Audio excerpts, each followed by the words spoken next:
So if we just say loosely that actually consciousness is primordial, consciousness is original, and matter arises within consciousness, you could almost say matter acts as a medium through which consciousness can be localized into. I would define it as the mental activity of identifying. But from a maybe like a spiritual point of view, that actually happens because ego is the belief I am separate. I am a separate entity from life, from reality, from you, from others. So when we behave in ways that are not kind or compassionate or forgiving, we could say we create sort of karma that we have to continue working at until we learn that lesson. And whether we learn it in this lifetime or not doesn't matter, because we'll just sort of go to the next incarnation and pick up where we left off. And so if you want to talk about like evidence for karma, this is very much a concept that people who have near-death experiences talk a lot about, right? This idea that when they're in this environment, the afterlife, in front of the source or whatever, and they have their life review, that life review is sort of to give them an idea of how they did, sort of like what grade did they get? And you're the one who grades your own test based on the way you feel about it. So people will describe, reviewing their life, and they're actually seeing and experiencing everything that they did to other people through the other person's perspective, because all is one. So my guest today is Abke. He's a YouTuber with more than 8 million views on his YouTube channel. And he's very much interested in spirituality. He often talks about the Law of One material, which is a book that basically describes all of the concepts and spiritual laws and how reality works. And his work really resonated with me because a lot of these ideas about collective consciousness, karma, reincarnation, differences between spirituality and religion, like a lot of these things I've been interested in myself for a long time. And a lot of these ideas also resonate with me because of, they different teachings talk about them as well. Things like Hermetic principles. If you heard about Kabbalion and Hermetic principles, you definitely will enjoy this episode. If you are on a spiritual path and want to understand more about these concepts, you'll definitely enjoy this episode. If you are new into spirituality or some of these ideas we're going to talk about, please keep an open mind, and maybe you're going to learn something new here. You don't have to believe in everything we say. This is theory. Some of these things are philosophies and theories, ideas. So, just approach it with an open mind, and hope you're going to enjoy this episode.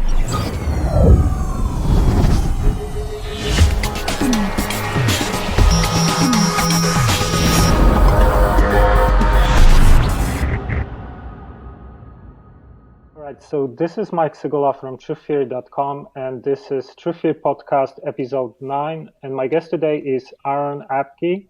Aaron was raised as a pastor's son in California. He also spent 1 year working as a full-time worship pastor at church in San Jose, until eventually at 23 he felt called to leave his religion to pursue a deeper and more authentic spirituality. At 27, Aaron had a dramatic spiritual awakening that changed the course of his life. His passion is to share the path of inner freedom and self-realization with the world, and he does so today via YouTube, social media, meditation classes, workshops, and seminars. He has over 8 million views on his YouTube channel and over 120,000 followers. So, Aaron, welcome to the show. Thanks a lot for having me. It's a pleasure to be here. Yeah, no, I'm glad we're going to have a chat. I started watching your stuff a couple of months ago, and I can see you have a lot of wisdom, knowledge, and also very interesting story. As you started, your upbringing was in a religious kind of background, and then you moved away from a religion. Maybe you can just tell us a little bit about that, how you started, and your awakening process and your journey till now? I'll oftentimes say that Jesus was sort of my gateway drug out of Christianity and into sort of new thought or expanded consciousness. Because like you said, I grew up Christian. I was a pastor's kid. I was a really devout Christian. And the Jesus that I read in the Gospels, who I just fell in love with, was, as I got older, I started to see that the Christ being preached in church and the Jesus being lived by my Christian friends is just so completely different than the Jesus of the Gospels. I don't see the Jesus of the Gospels telling people to confess him as Lord, or that he's going to die for their sins, or any of that judgmental type stuff. It was just about loving others, healing the sick, feeding the poor, and knowing our oneness with the Father. And so I became increasingly skeptical of this Jesus, this sort of like westernized, Americanized Jesus. And I got to the point when I was 23, after working at a church that was very fundamentalist, that I just couldn't stand the kind of internal conflict that I was living with. And I just had to make this decision of like, hey, I don't believe in this God you guys talk about. And so I can't continue to work here anymore.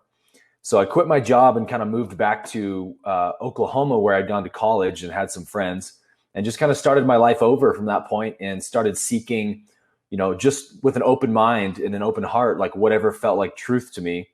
And so I, found Eckhart Tolle and some other, kind of common spiritual teachers, and that sort of led me down the path where I am today. Yeah, and so I want to start by just going pretty deep straight away, because obviously, a lot of people have different definition of God. What is God?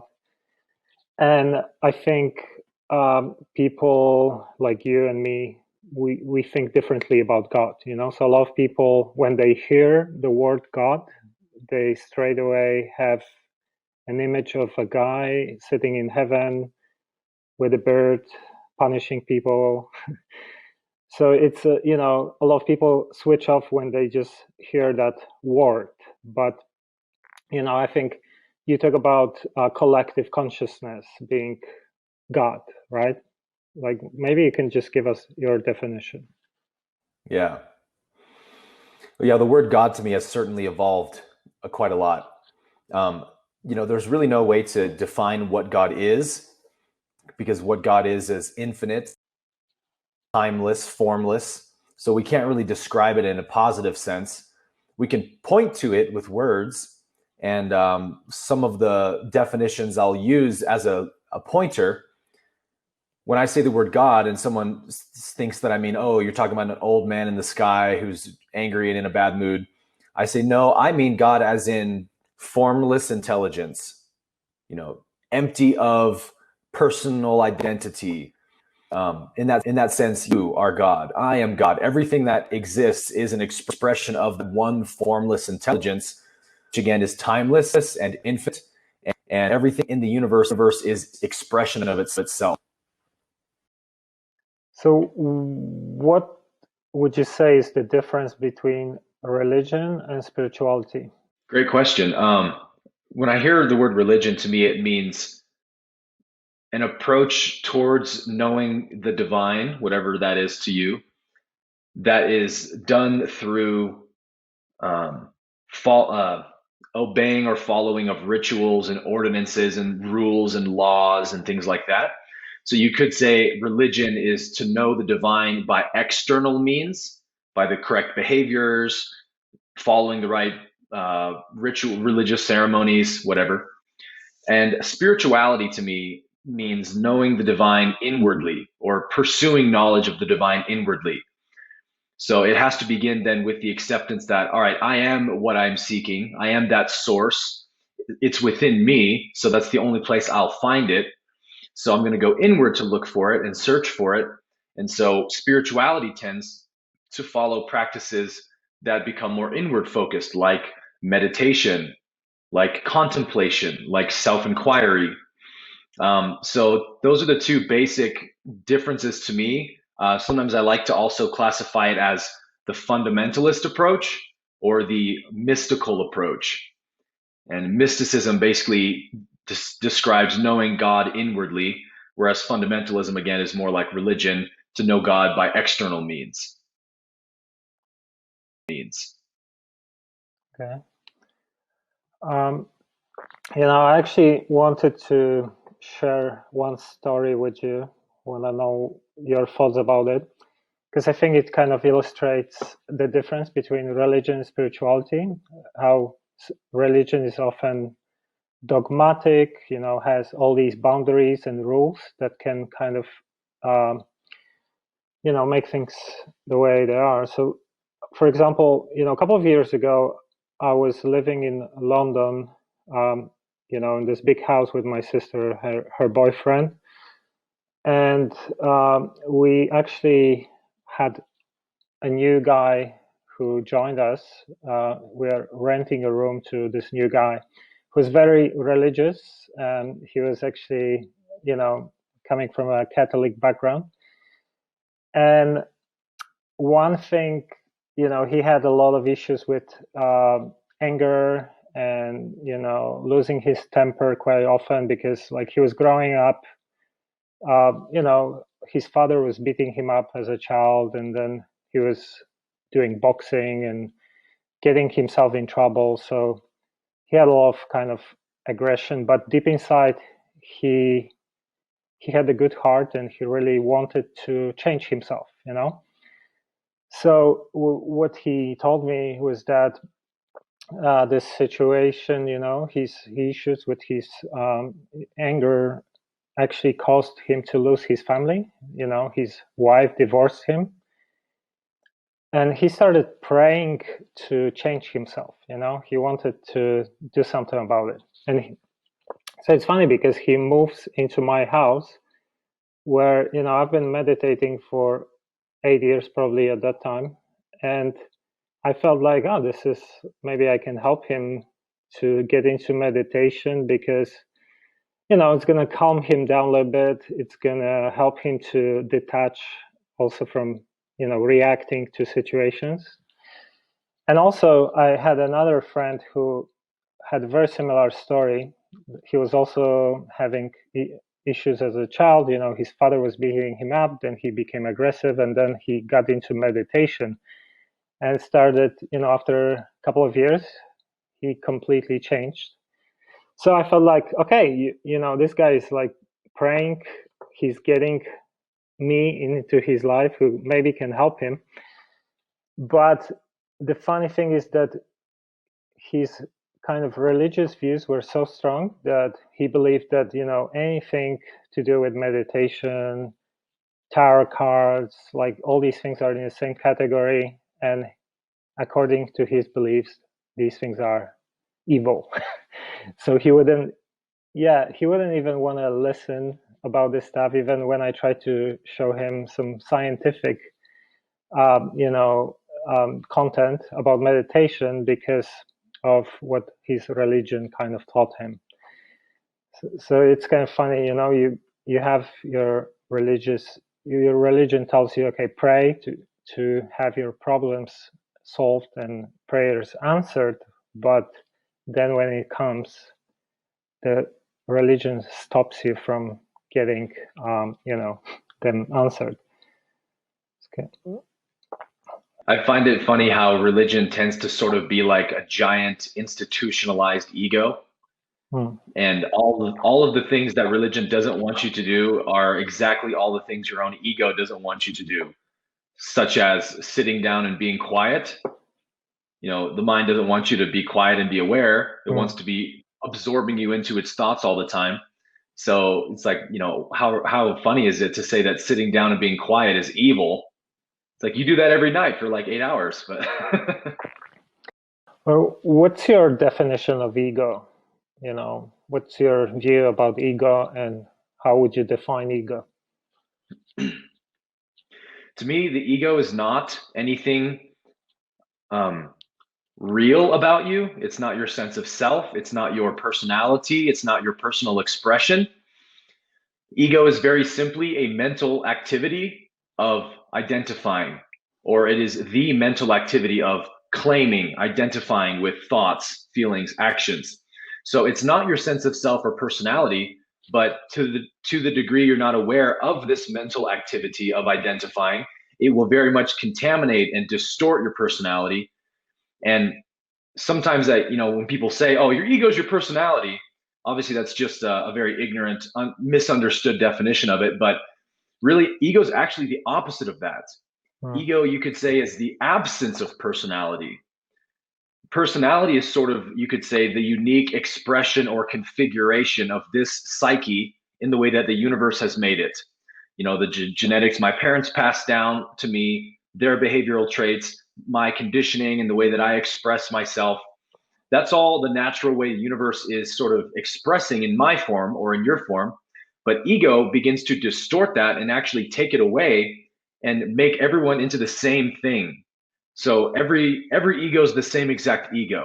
They're all selfish, they're all prideful, they're all looking out for number one, they're all defensive.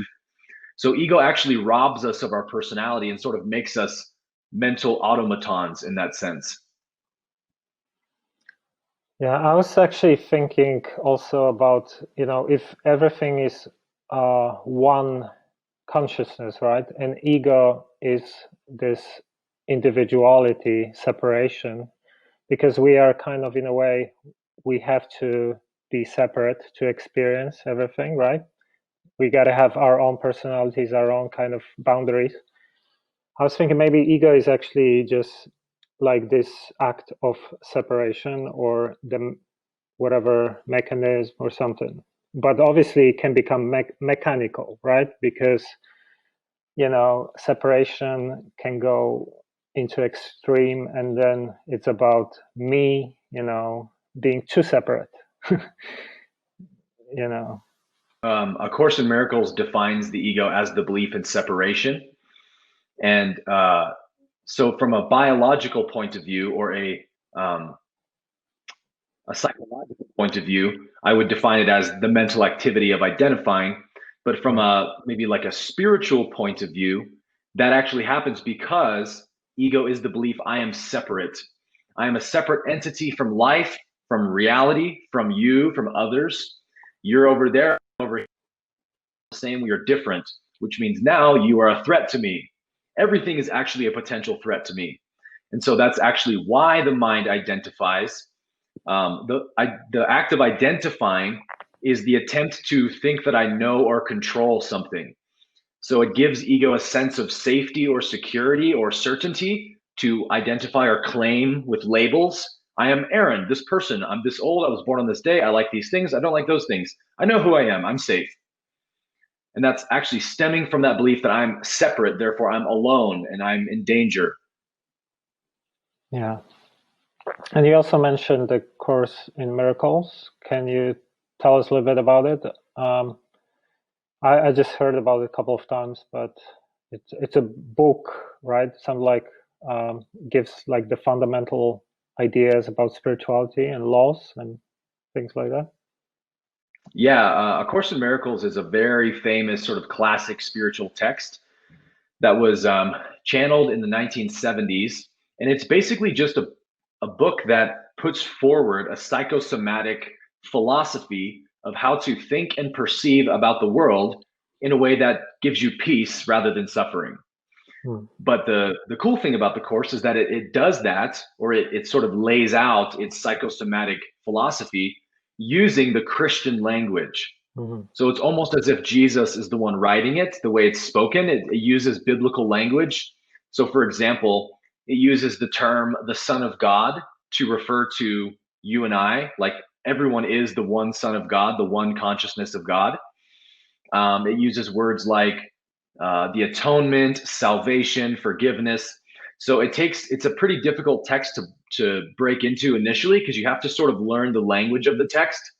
And the course does explain what all the terms actually mean in the sort of the back part of the book. So I find it very fascinating on a multiplicity of levels, but it's without a doubt my personal favorite spiritual text. Okay, cool. One of the things I think you're also very much interested in is this concept of reincarnation, right? Because that's fundamental to understanding reality and collective mind and all these things. So let's say, for people who are completely skeptical to this idea, what evidence do we have for, reincarnation, for example? Hmm. Yeah, this is an interesting question because there's obviously no empirical evidence of reincarnation that we could weigh or measure on a scale or something. I mean, sorry to cut you off. There are some researchers who look into, for example, people who claim to remember their past lives, and sometimes they give stories and then they go and research and look if this is true. And also, people like Dolores Cannon, for example, uh, did a lot of regression therapy, like regressed people into past lives, and a lot of these people sometimes talk about exactly the same things. For example, what happens after you die and things like that. So maybe that could be looked at as evidence, or even out of body experiences. That you actually have a soul, things like that. But yeah. Yeah, absolutely. There's tons of stuff of experiences people have had, different regressions and people who've said that, oh, I remember my past lives, and it's actually sort of been verified in different ways. I just mean that from a scientific lens, a very skeptical scientist would not consider any of that real evidence because it's all based on personal experience. Like, okay, you might tell me you had this amazing near-death experience where you floated out of your body, you saw all your past lives, and to me, that's just a fantasy you had. That means nothing to me, right?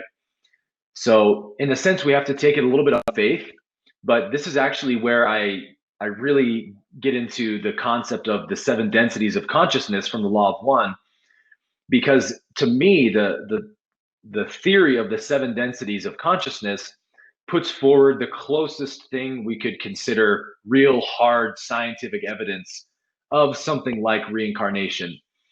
And the basic idea is that what we call consciousness, currently the scientific model, consensus model, is that consciousness arises out of matter. So first there's sort of inert, dead, lifeless matter, and somehow that dead, lifeless matter creates conscious awareness. And when that matter dies, the consciousness dies with it. Yeah. And so most people are very skeptical of that model for obvious reasons. Number one, there's no proof of that or evidence whatsoever. It's just a total theory and speculation. It's based on a kind of reductionist view of reality, almost like overly rationalistic view of things. And it doesn't leave a lot open to, hey, maybe we don't actually know the nature of the universe. Let's not be so quick to assume how this works. So when we get into quantum mechanics, we start seeing things that we go, that's very different than our current model of, what we call the hard problem of consciousness. Quantum physics says if a particle is not being observed by a consciousness, it doesn't exist. It's in a superposition. It's awaiting on consciousness to sort of tell it what to do. So in that sense, it almost appears as if consciousness is prior to matter, right? Yeah. And there's lots of other quantum physics experiments and models that back up that idea. So if we just say loosely that actually consciousness is primordial, consciousness is original, and matter arises within consciousness, you could almost say matter acts as a medium through which consciousness can be localized into, in human, become these little focal points through our neurology, and the electromagnetic energy of the body can sort of absorb consciousness into it so that consciousness can have an experience of being a separate finite entity, just like quantum physics, right? If that consciousness isn't being absorbed into a particular medium, it's just in a superposition. It's just infinite consciousness. So there's really no experience happening, right?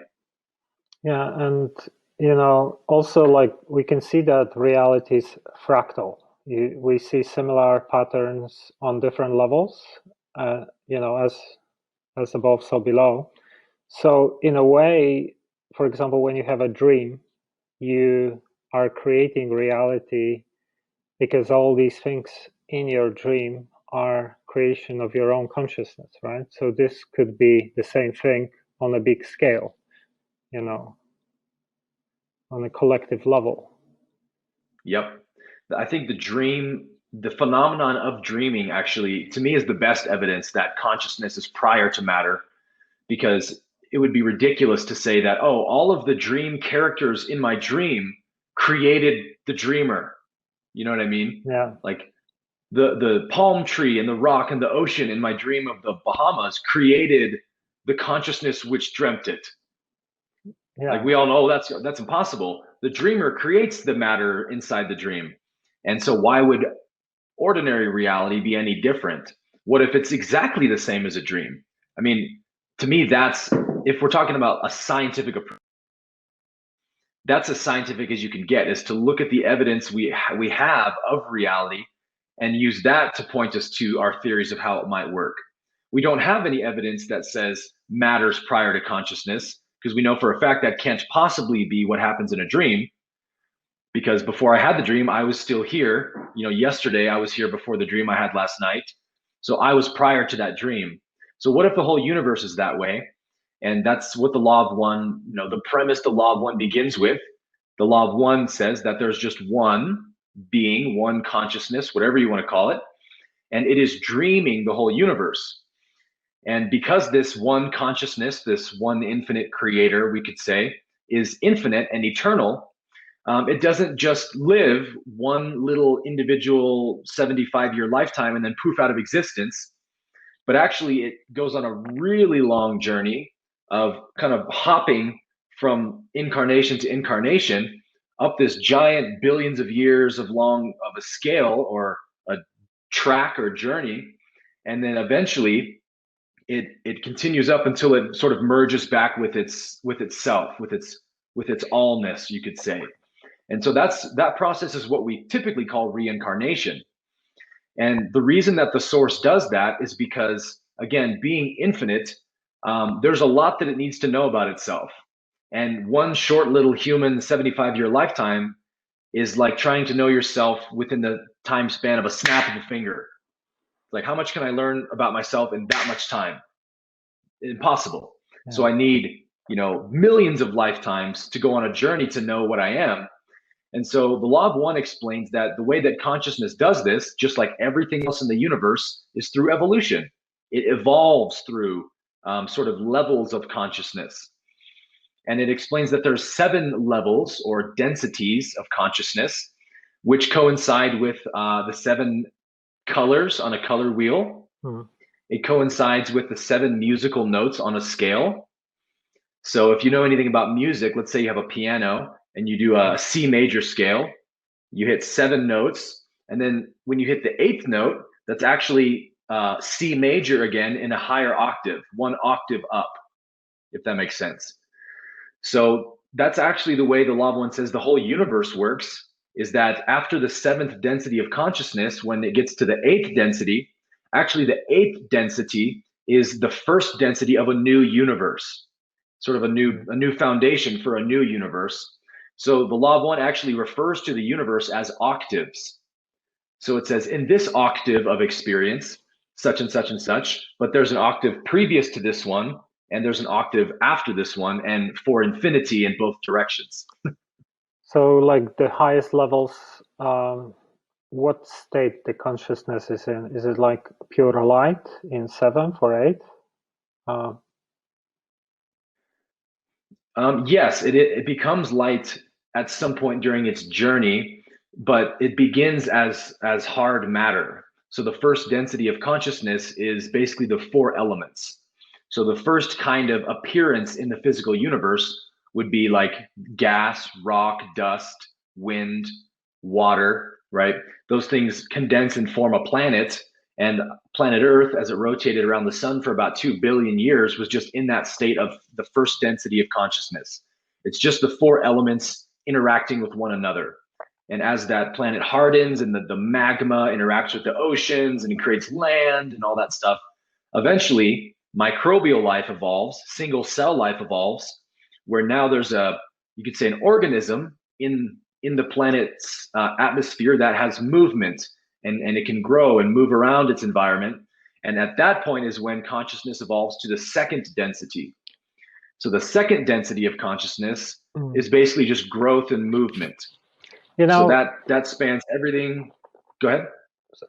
Because I'm thinking about it, let's say, like we talk about plants having consciousness, like maybe ayahuasca or mushrooms, whatever. But do you think, or that it is like each microbe has its own individualized consciousness, or do you think there is a species or that it has collective mind in this sense? Let's say, you know what I mean?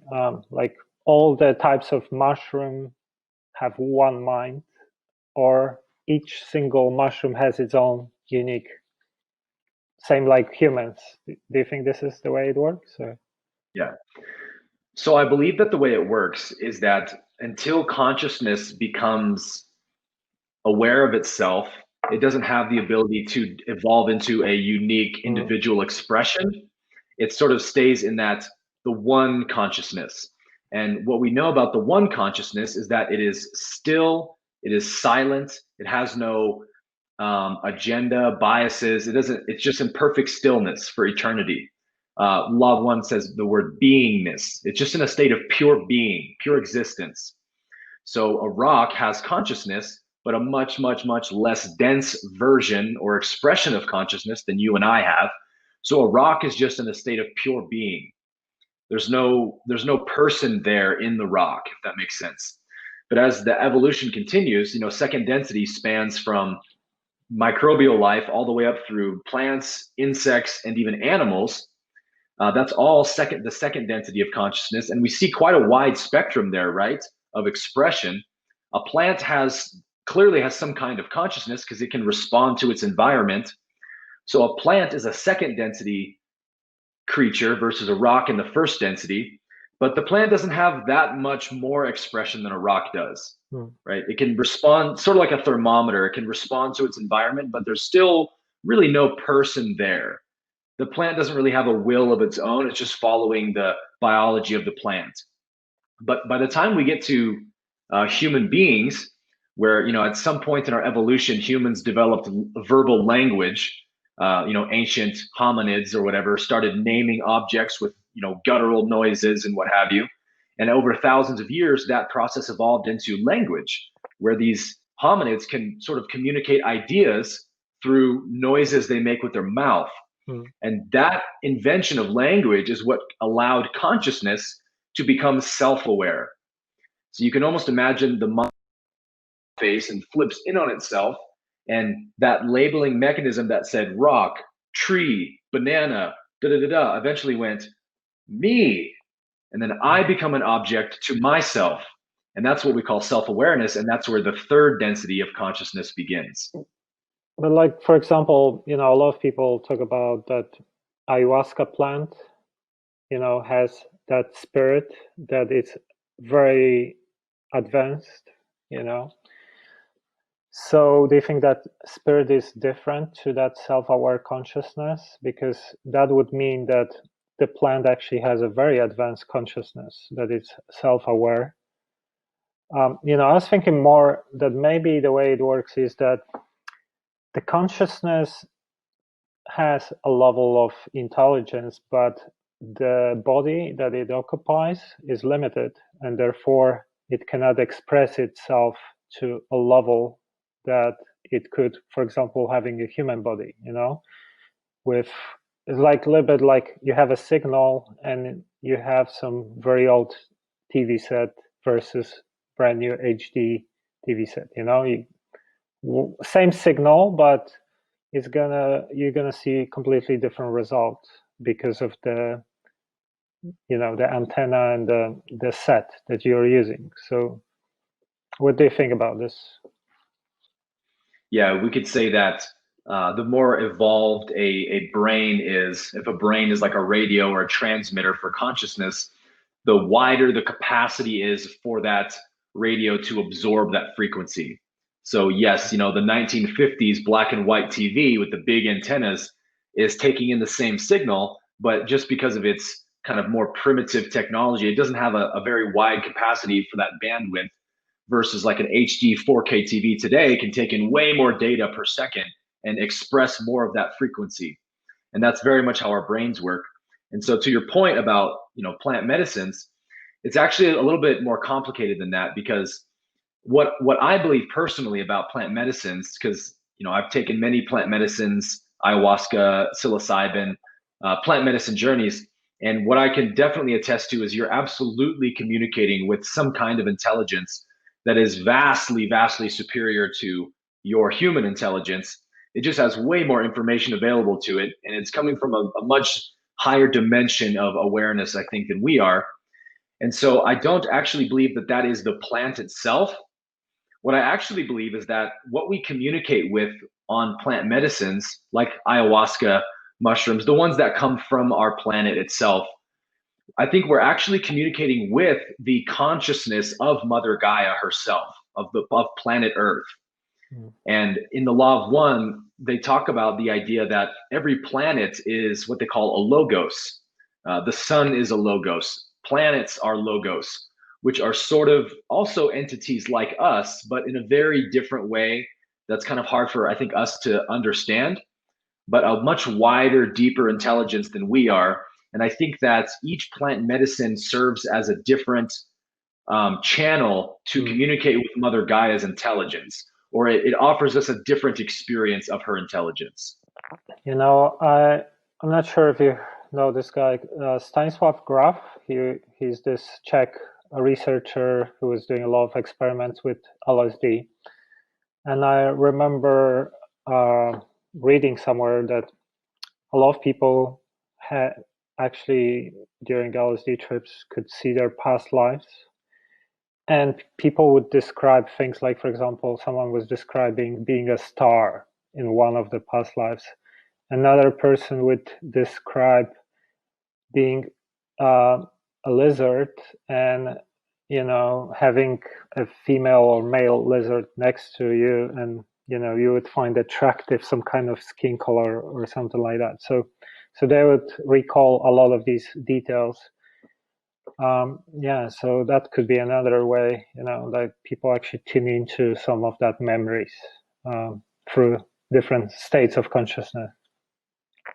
Have you ever had any regression or any kind of things to delve into your past? I haven't had any past life stuff. I've done quite a bit of astral projection and out of body experiences, but never any past life stuff. Okay. Do you think that because obviously like there's this idea that time only exists here, and once you are out, you can technically tune into different periods, different timelines, things like that, right? Do you think you can actually keep coming back to exactly the same period? Let's say, I don't know, let's say you didn't do the plan, you screw up your plan and you feel like you're incarnating exactly in the same time, same year. Do you think you can do that? Or yeah, I guess it would have to be different because you would obviously change a lot of things, so you could not get exactly into the same thing. But maybe the period in history or something like that. Do you think that's possible? That's an interesting question. I've never actually thought about that or been asked that. From what I can recall from the Law of One material, they talk a bit about the idea of souls choosing to reincarnate very quickly back onto planet Earth rather than waiting a few hundred years or whatever, for certain reasons. Like if they're looking for certain lessons or opportunities to learn lessons, and they see a really great opportunity like 10 years after their last lifetime, they might just be born again in a new body, a year or two after their last one died. And I think because of that leads me to believe that you probably can't reincarnate at the same time as another incarnation. And it has to be a little bit more of a linear thing. But that's just my speculation. I can't say for certain. But do you think you can go backwards. You know, like let's say if Jesus was a highly advanced being, now technically he's going backwards, right? In time. Yeah, that's one of the biggest misconceptions about reincarnation. You'll often hear people say, in my next lifetime, I want to be a bird or something. And actually, the truth is the opposite. The fact that you're a human now means you've already been a bird and however millions of other animals or whatever. You've actually also been, at one point, you were rock, water, earth, wind. You were the four elements. And your soul has been on this evolutionary journey. And so the law of one very much says that it's a linear journey, but only from this perspective of the time space perspective. From the other side of the coin, everything's happening all at once. There's no time. An analogy for that would be like right now in Tokyo, there's people rushing around doing things. In New York City, in Abu Dhabi, in Hawaii, right? All over the world, there's all these people living different lifetimes, but it's happening on the same planet at the same time. And if you could travel around, you could go to any one of those locations, and each of those locations could represent a different lifetime. So in one lifetime, you were Tokyo, you were Abu Dhabi, you were New York, but really it's all happening simultaneously. You know, another thing that I think it's linked to this concept of reincarnation is karma. And I would like to know your definition of karma, and then I have some questions regarding karma. But let's start by just defining what is karma and why it's, you know, how is it linked to reincarnation? Yeah, karma and reincarnation are very much two sides of the same coin because in the Sanskrit definition of the word karma, I believe it is literally translated as your own doing. And so the idea is that as our soul kind of hops from lifetime to lifetime, there has to be a sort of end point or trajectory that the soul is heading towards. That's how evolution works. So something we're adapting to become like, and what that essentially is the nature of that one consciousness, which is pure, sort of unconditional love, oneness, peace, acceptance, whatever you want to define it as. And so as we live these lifetimes, our souls are kind of learning the lessons of what we call love, kindness, compassion, being a conscious, self aware person. So our lives bring us all these difficult catalysts, experiences that force us to learn how to be kind, how to be compassionate, forgiving, and all that. And so when we behave in ways that are not kind or compassionate or forgiving, we could say we create sort of karma that we have to continue working at until we learn that lesson. And whether we learn it in this lifetime or not doesn't matter because we'll just sort of go to the next incarnation and pick up where we left off. And so if you want to talk about like evidence for karma, this is a very much a concept that people who have near-death experiences talk a lot about, right? This idea that when they're in this environment, you know, the afterlife in front of the source or whatever, and they have their life review, that life review is sort of to give them an idea of how they did, sort of like what grade did they get?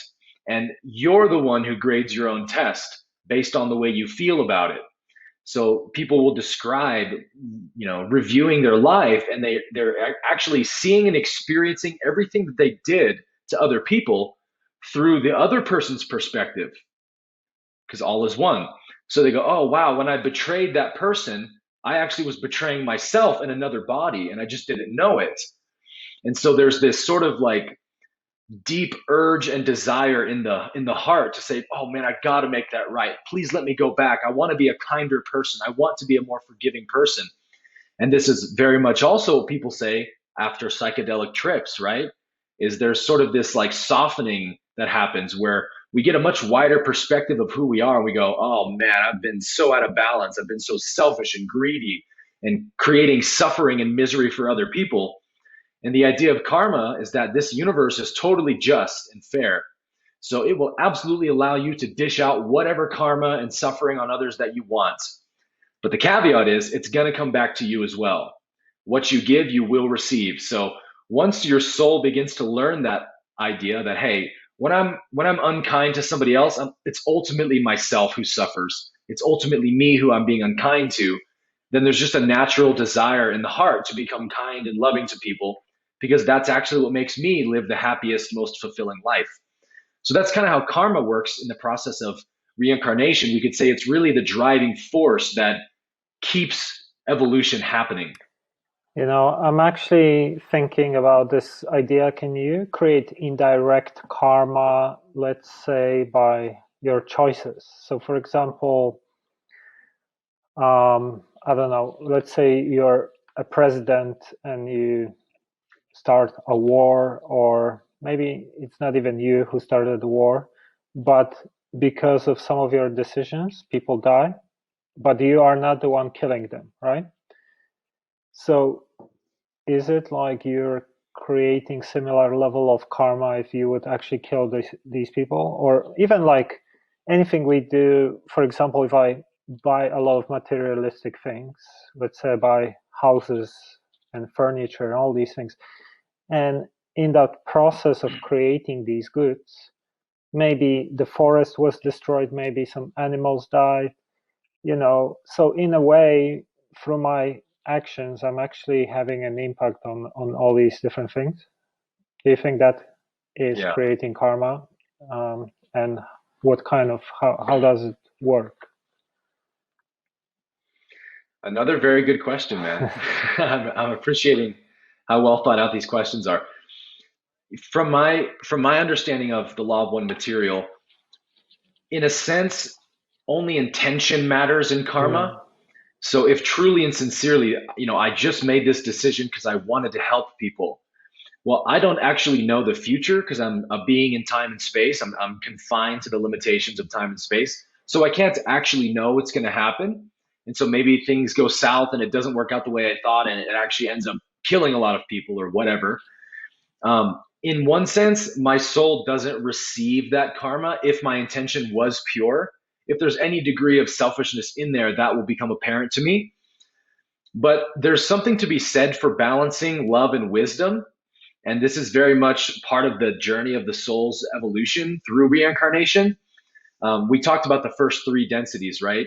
We have beingness in the first density. We have growth and movement, or we could say awareness in the second density. We have self awareness in the third density, where the belief in separation is born. That's what creates war and strife and calamity and violence.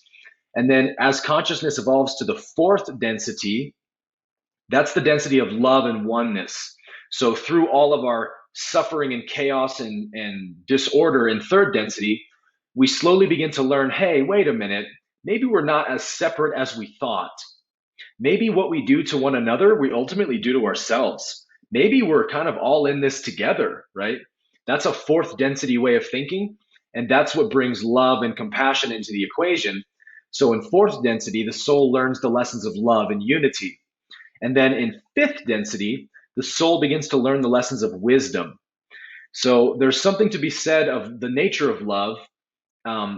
We could say as a bit of foolishness or folly, meaning love doesn't think at all, it just gives itself.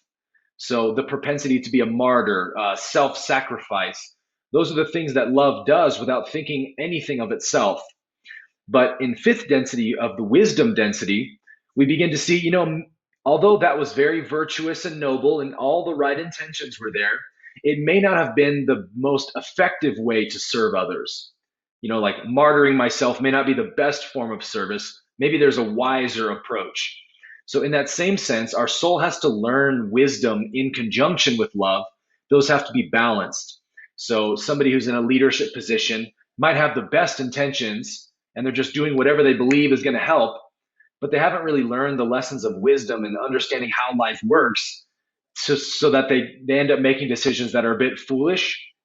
And only the intention is what really mm. matters. But in a sense, there is some karma there for you because even if you didn't mean to harm others, you're going to suffer over the fact that you did, which is going to force you to become a more wise, evolved being. Yeah, I think about karma in a way because everything that is created has polarity always. This is the basic fundamental thing. So in a way, every action, whether good or bad, even default creates polarity towards you. Right. So the same thing towards you.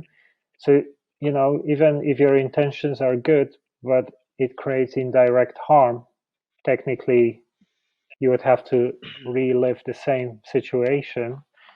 It just can change the form, because obviously, the kind of like the value is similar, but the form can change. It's the same way, like, Yes. you burn a house, you still have the same amount of energy, but the configuration of atom changes.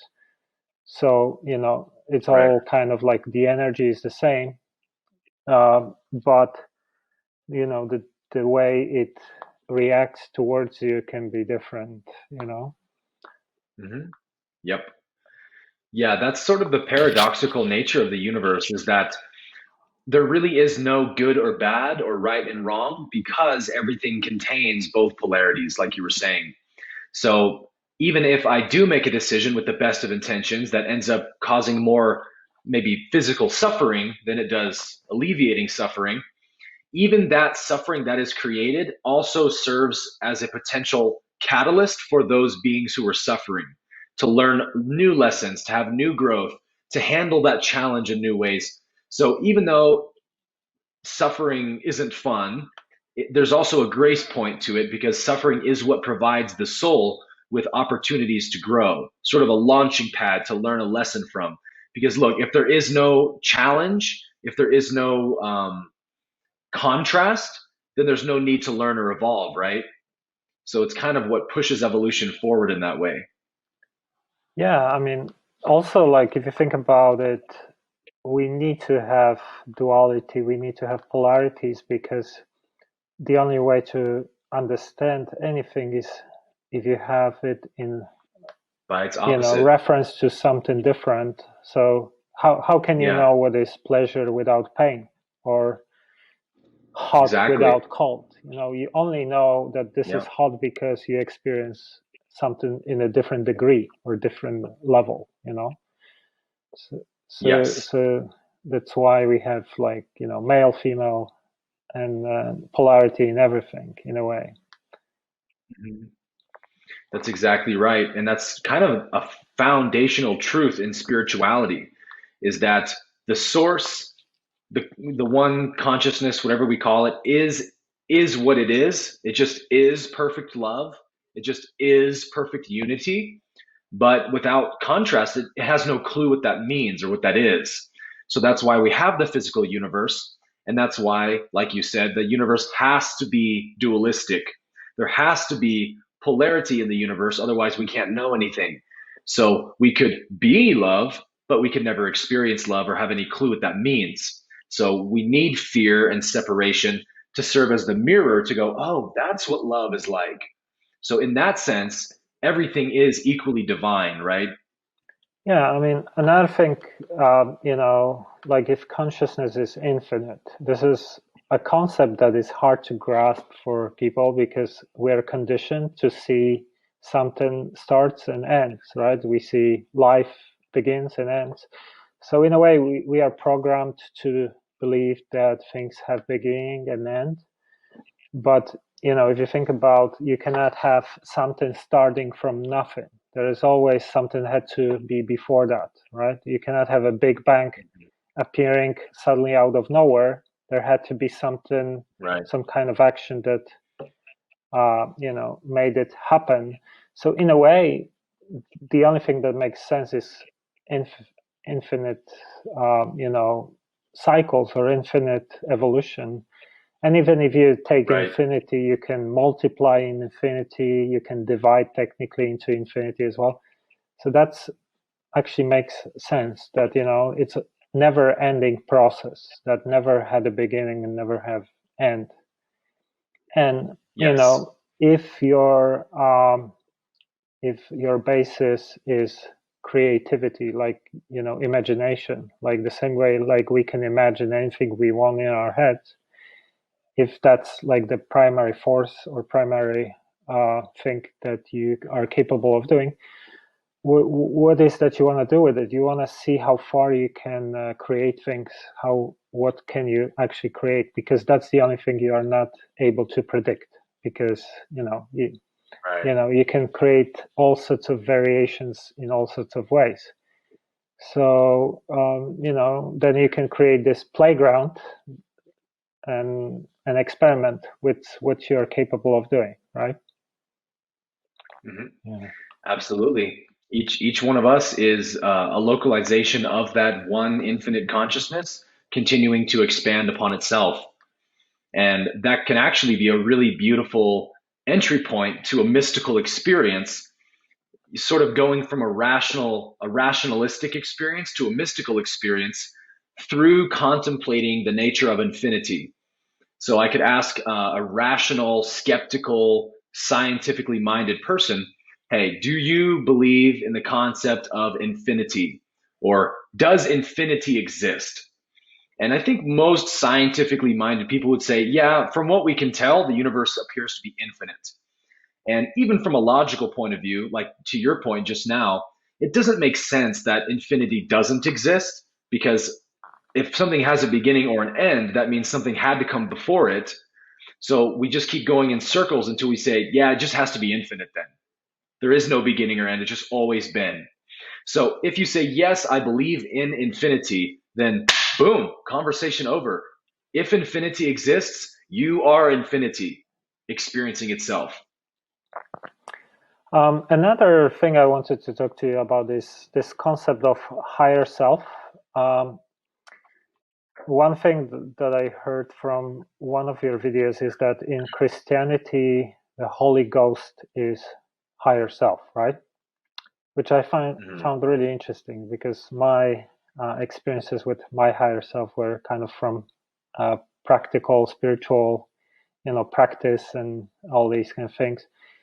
But maybe you can tell us a little bit what is higher self, and then how can we align with higher self? How can we live the way the higher self wants us to live? Mm-hmm. Yeah. So the higher self from the law of one is a sixth density phenomenon. So we talked about the first five densities: beingness, awareness, self awareness, love or oneness, wisdom in the fifth density. Wisdom is also, you could say, light, illumination, to know, to understand. And then in sixth density, that's the density where the soul balances, like I was saying, love and wisdom until they become perfectly balanced. So every action that I take, every decision that I make is a perfect conjunction of love and wisdom. It's not overly on one side or the other. So after the soul achieves that perfect balance, apparently, of love and wisdom, the soul then becomes eligible to serve as the higher self, what we call the higher self in spirituality. And that's actually the next phase of your soul's evolution. So it's like, after you achieve perfect balance of love and wisdom, how are you going to continue to evolve now? Because you have another density and a half to go before you finish this octave. And the way that the soul continues to evolve is now to use that balance of love and wisdom to turn backwards in time, so to speak, and serve as a guide to all of your previous incarnations. And so when we talk about guide or guiding, we don't mean that you start going, hey, go left, go right. Yeah, don't do that. Yeah, do that.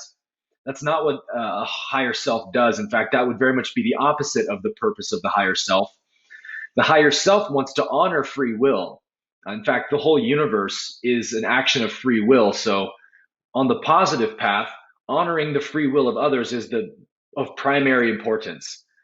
So the higher self isn't telling you what to do, but they're sort of offering you catalysts or bringing experiences to you, really to your past you, previous incarnations, because it's all you, giving you opportunities to learn lessons. So, hey, let's bring this person into your life who will teach you a little bit more about compassion.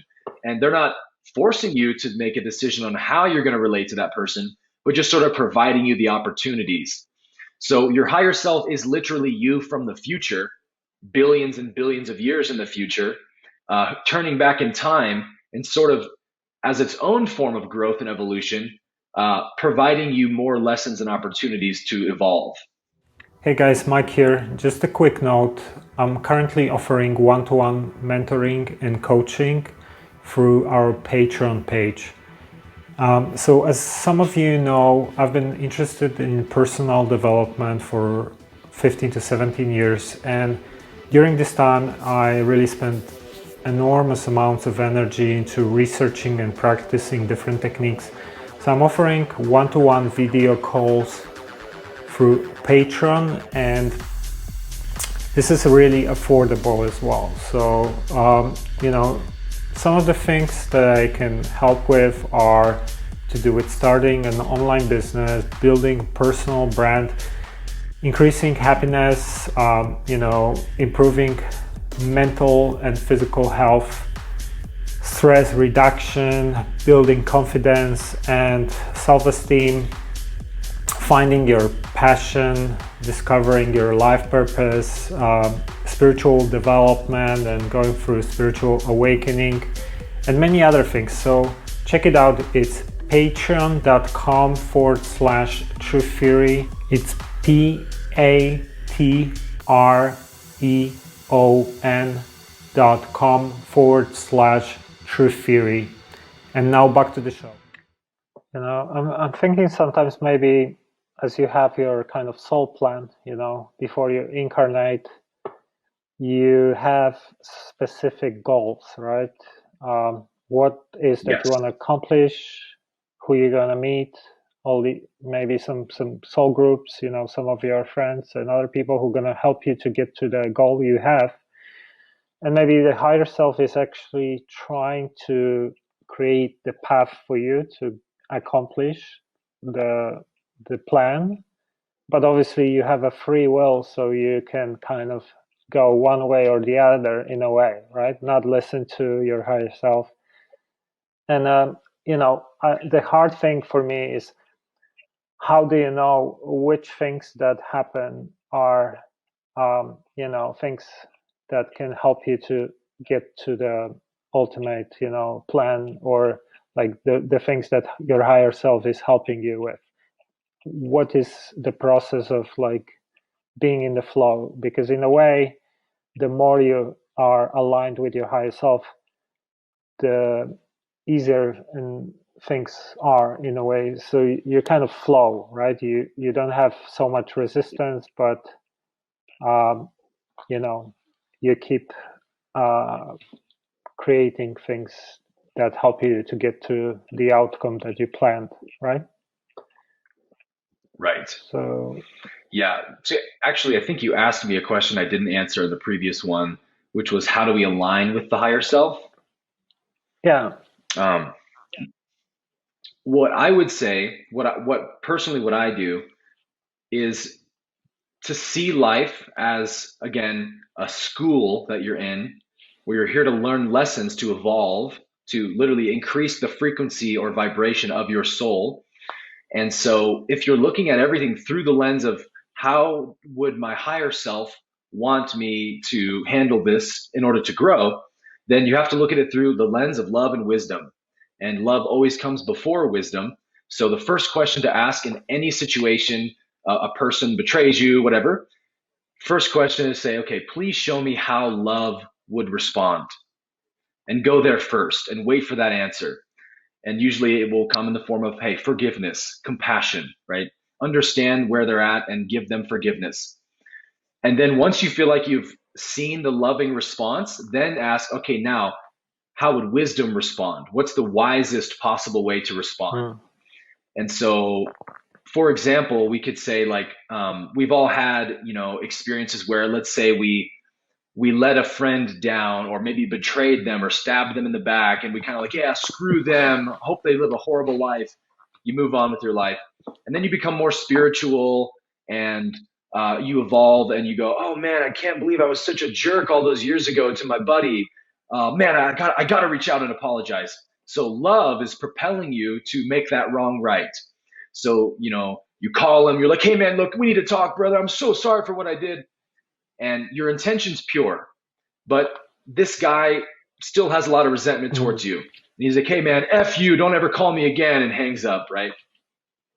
So you were going the path of love for sure, but you didn't listen to the voice of wisdom probably. Wisdom would say, okay, great, your intention's pure here. But let's think about a wiser way to approach this. Let's take into consideration how your friend might feel and where they're at. And so that might help you to make a different approach in the way you would handle that catalyst. So in that sense, you've now learned love and wisdom from the same catalyst. Whereas a lot of people will just get to the love point and they kind of jump off the diving board because that impulse from love is typically so strong. But it's always good to take pause and sort of wait for higher self to show us maybe the wisest way to approach something. Yeah, it's very interesting. I guess if you follow these two basic rules, trying to act from a place of love and wisdom, then you're gonna align yourself, because it's always like the things we create and manifest and attract come from intentions in a way. So if you end up in trouble, that's probably because of your intentions were not pure, right? Right, most likely, yeah. Yeah, I guess that's a good way to say how to follow your higher self. Yeah. Right. And to your other point as well, when you talked about how does the higher self help us set up these experiences, the law of one explains that what the higher self does is actually pre-incarnative. So literally you and your higher self, sort of like a guidance counselor in school, how you'll sit down with a guidance counselor and they'll say, okay, so you've taken AP chemistry, but you still need AP trig. That's going to get you, the scholarship you need for college after senior year. So let's take trig in the fall, and they help you set up your schedule, right? Based on what you need to learn. That's kind of exactly what higher self does. They say, okay, your last incarnation, you learned a lot of love, so that's good, but you're really lacking in wisdom still. So let's give you an incarnation that provides you a lot of opportunity for more wisdom. So your higher self will help you set up those, sort of like a domino effect. You'll set up the game board of the dominoes and say, this is how we want it to go. But every single lifetime, every incarnation is an experiment. And that's an important point. Nobody knows how it's actually going to turn out, because that would infringe on free will. So the higher self and you together set up your incarnation. You put the pieces in place to give you the best opportunity. But the law of one explains that a lot of those experiments don't go anywhere near the way that the soul intended. And in fact, some of them go quite the opposite way. And the soul actually depolarizes quite a bit and becomes more angry, resentful after that incarnation. And that they kind of taking a step backwards. They have to go, okay, I need to reevaluate my approach to this. So it's a very complicated process. And you can see how that also helps the higher self to evolve and gives them a lot of opportunity for lessons. And apparently, until you reach the third density stage where you're self-aware, the higher self just chooses your incarnation for you. So like, okay, you're going to be a bird. Okay, you're going to be a dog. You're going to be a cat. It's just plugging you back into reality until your soul gets to that point where there's self-consciousness present. And then now you can take charge of your own lessons and kind of begin choosing your own path as well. Actually, something that came to my mind now that I heard you saying. I'm not 100% sure exactly what density we're talking about, but you were saying something that, sometimes you decide to incarnate in the lower density because maybe you want to, work on your karma or help, whatever it is. But because when you incarnate here, you forget. And you can mess around because of your free will. So instead of doing what you initially planned to do, you might, think like you're going to go a different path because, you're being influenced by, conditioning. You have maybe a lot of gifts and, talents and all these kind of things because you are very evolved. And you start going completely doing a lot of wrong things. And this is sometimes I'm thinking about, maybe this is what I've been doing, because whenever I try to like go the path of materialism, for example, instead of going the path of spirituality, like I always get situations that I end up in trouble. And I have all these like intuitively I understood a lot of the things since I was young. Like I knew how these things work, karma, all these things were just like so obvious to me. So later on I started thinking, yeah, I guess it's because maybe I've been dealing with a lot of this stuff in the past. That's why I understand these things easily. So yeah, maybe you can talk about that a little bit, because that's pretty interesting. Yeah. What you touched on there is what they call the veil of forgetting in the law of one. It's really the most important concept of third density, which each one of us listening to this is a third density human being in a third density incarnation. Each one of us has, in third density, undergone what's called the forgetting. And that is for the purpose of allowing the soul to choose the positive polarity or the negative polarity. And again, the universe is free will oriented, so it wants that to be an organic, authentic choice without infringement. So it doesn't want to like put you in a church and say, hey, choose your religion. And you're like, okay, I guess I'm a Christian, right? It says, no. Let's just let you go on your own path and choose which polarity you want to choose. But in order to do that, you can't have any memory of your previous lifetimes. So that's why we wake up. Here we are in this human meat suit. I have no clue where I came from, how I got here. I didn't choose this body. I'm just here. And that's the source giving us an opportunity to freely choose which path we resonate with more. And neither one is right or wrong. They're both, as we touched on earlier, a valid expression of the creator. But if I want to choose the positive path, that means my soul is going to have to gravitate towards lessons of love and wisdom and oneness. And if I am just more negatively oriented, and that's the path my soul wants, I'm going to find myself choosing lessons of manipulation and control and domination of others. And that's the negative path. So we have to forget where we come from in order for that to happen. Otherwise, it would be a very influenced decision. So to your point just now, a lot of souls who are higher densities, like fourth density through sixth density, might actually choose to reincarnate into a third density planet like ours and undergo that veil of forgetting. And the reason they do that is because it's kind of like a high risk, high reward thing. At that level, fourth through sixth density, there is total memory of all my previous lifetimes. I have access to everything. So I know the full trajectory of what I'm doing and where I'm heading. In third density, I forget all of that. So I'm kind of plopped here. The analogy I give is like, let's imagine there's some new virtual reality game, and you and I are playing this game where you go in, you put the goggles on, and there's this new technology that wipes away your memory of everything but the game you're playing. And so basically, you get to put yourself in scenarios and see, how would I really respond if this thing happened to me? Because, hey, we can all speculate, right? Oh, man, I would tell that guy what's up. I'd get in his face and, yeah, I'd be macho. Well, is that true? Let's find out. We can put you in this virtual reality simulator, and this guy tries to bully you, and you cower and you back down and you run away. And then you come out of the game, and I'm like, Mike, dude, you said you were going to get in that guy's face and stand up for yourself. What happened? And you're like, gosh, I guess I don't know myself like I thought I did. It's kind of like that for our souls, right? The soul gets to really test itself out and see what it's really made of here in third density.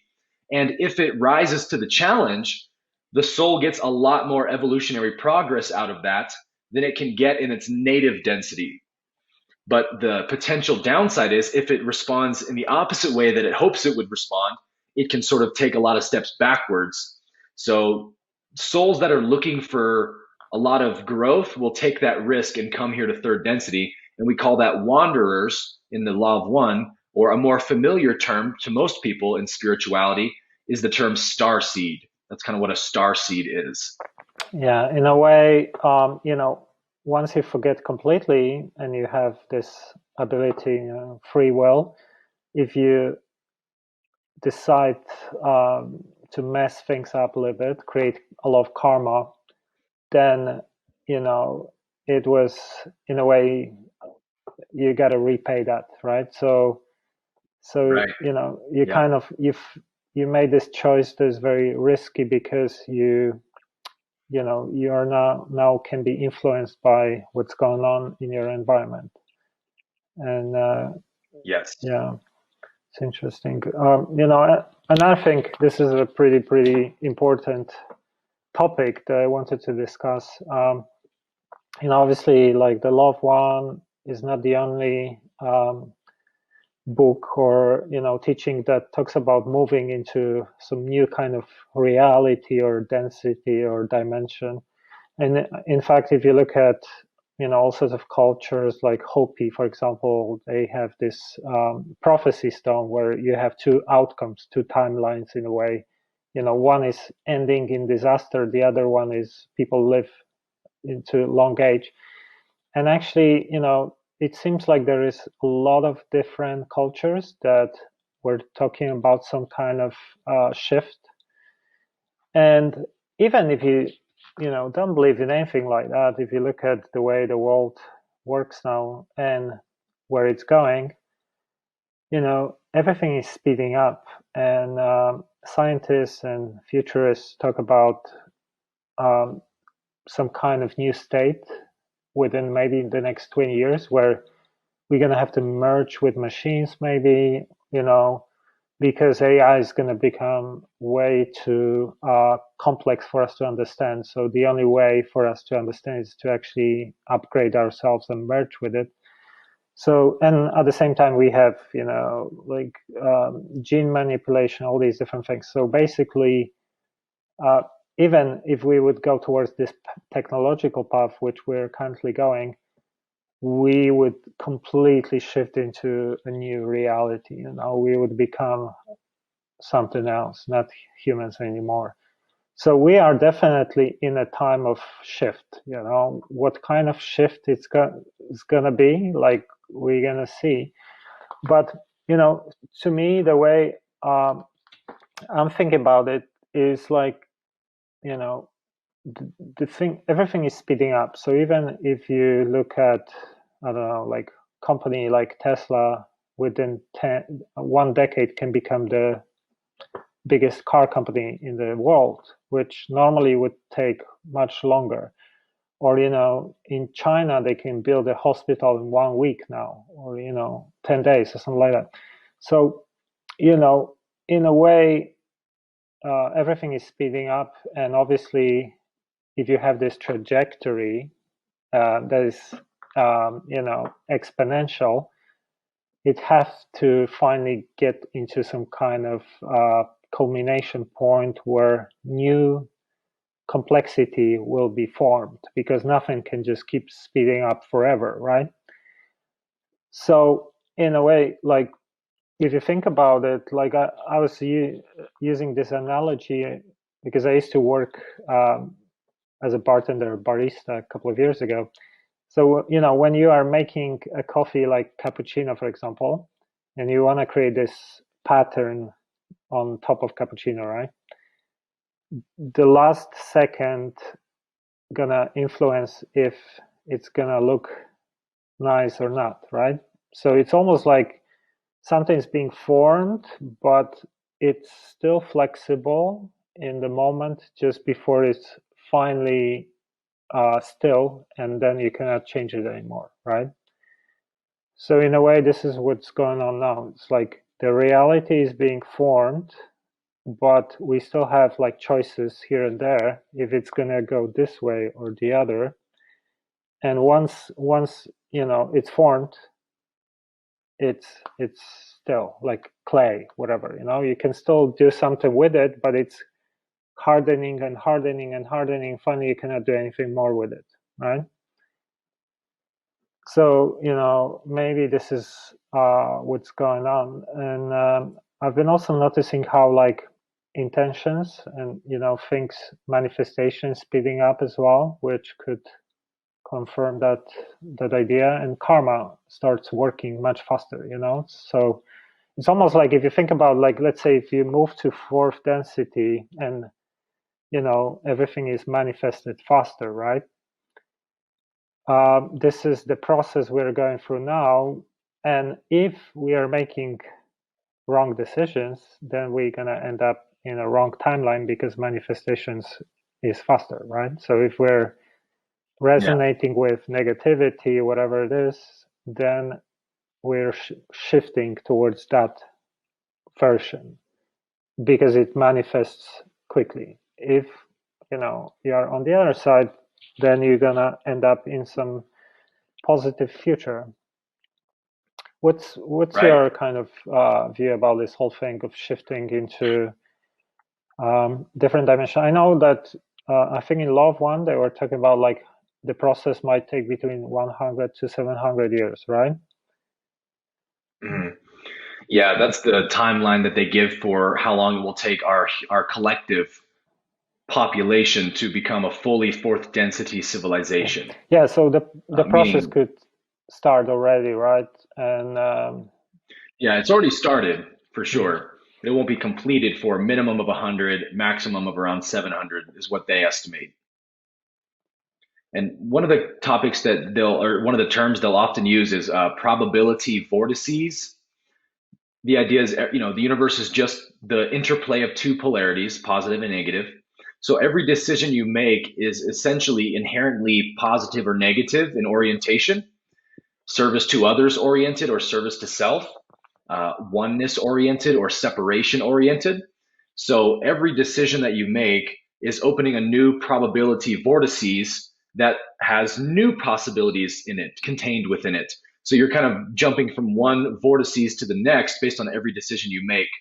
And that's really what karma is if I'm a positively oriented being and I'm wanting to evolve up the path of light and love, then every decision I make that's separation oriented is creating negative polarization.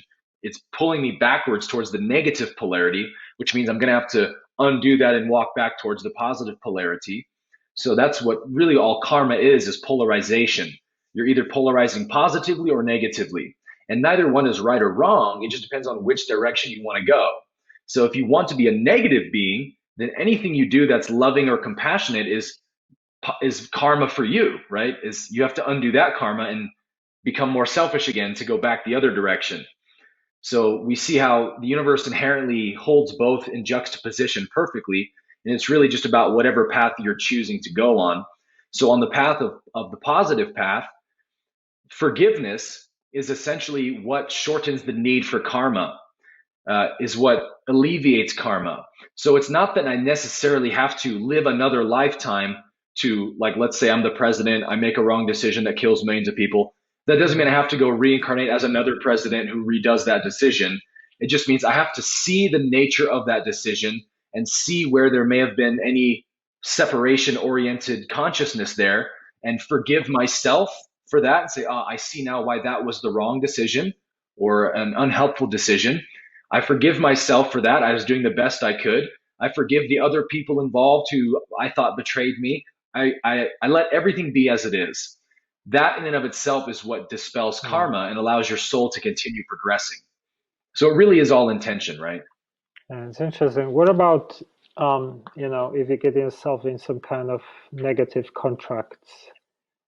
About like how can, let's say, you can get help from, like witchcraft, for example, right? Someone is doing a Mhm. spell, they get what they asked for, but it doesn't happen without the consequences. There is some entity there that is actually doing the work for you, and now they want to, get a repayment of what they helped you with.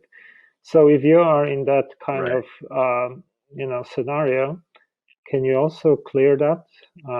Because in a way it's your karma that now you have to repay because you kind of give your permission, and you got something, you gotta give something back. You think you can clear Right. that without doing repaying? So if you get involved with a negative entity, that's definitely going to be a lot of negative polarity that you're gaining. So that's a lot of negative karma that will take, um, you know, more undoing than the typical kind. So the law of one actually does talk a lot about how to deal with negative entities, how to filter them. Like if you feel you're being influenced by one, this is the way you protect yourself, and it's basically just through love. Like Love is the positive polarity, and you could say fear or separation is the negative polarity. So if an entity who's negatively oriented is trying to manipulate you and you become aware of that, what you want to do is be true to your polarity. So you don't want to fight them off and say, "Hey, screw off, Yeah. dude," and be angry and hostile, because it's negatively polarizing you, right? That's what it wants. It wants you to become more like it. Instead, you say, "Oh, I give you love, I give you peace, joy, I wish you well." And in doing that, you're actually going to depolarize that entity. So essentially, they're not going to want to hang around you very long because you're kind of stealing their polarity. So they'll tend to leave you alone. But the more negatively you interact with a negative entity, they're very wise and crafty, and they're doing this on purpose to help change your orientation of consciousness. So yeah, you've got to know that you're doing yourself a huge disservice, and you've got to sort of get back to the path of love and light in that sense. Awesome. All right. So where people can find you? Like, do you have anything you want to finish with? Any new projects coming? Yeah, so I keep all my links very easy to find. Everything is just /Aaron Abke, whether it's Instagram, YouTube, Facebook, website. You can find me at /Aaron Abke anywhere.